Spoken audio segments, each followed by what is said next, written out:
இப்போ கொஞ்ச நாளாகவே பார்த்திங்க அப்படின்னா விளக்கு பொருத்தி சாமி கும்பிட்றது எனக்கு ரொம்பவே பிடிச்ச விஷயமா ஆகிப்போச்சு.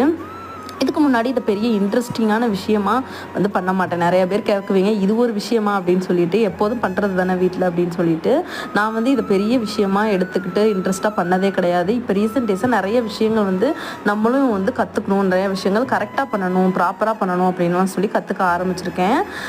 அதனால் பார்த்திங்கன்னா இப்போ எனக்கு இதெல்லாம் ரொம்ப பிடிச்ச விஷயமா மாறிட்டே வருது. ரொம்ப அமைதியாகவும் ரொம்ப ஃப்ரெஷ்ஷாகவும் ரொம்ப நிம்மதியாகவும் இருக்கிற மாதிரி இருக்குது இந்த சாமி கும்பிடும்போது. எனக்கு இதெல்லாம் முடிச்சுட்டு ஈவினிங் ஸ்நாக்ஸ் தான் போட்டிருந்தேன். கல்யாணத்துக்கு முன்னாடி சாப்பிட்ருந்தேன். ட்ரை பண்ணலான்னு சொல்லிட்டு தான் பண்ணியிருந்தேன். ஜவ்வரிசி 2 மணி நேரம் ஊற வச்சு எடுத்திருக்கேன். அதில் கொஞ்சமாக வேர்க்கடலை பொடி, கருவேப்பிலை, கொத்தமல்லி, பச்சை மிளகா, வெங்காயம் போட்டுட்டு ஒரு 2 ப்ரெட்டை நல்லா ஊற வச்சு அதில் அப்படியே பிழிஞ்சு சேர்த்துட்டு நல்லா பிசைஞ்சிட்டு வடை மாதிரி போட்டு எடுத்துட்டா நம்மளோட வடை ரெடி.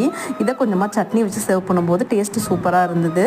டீயோட இன்றைக்கி டேயும் ரொம்ப அழகாக சூப்பராக போயிருந்தது. நாளைக்கு இன்னொரு வீடியோவில் பார்ப்போம்.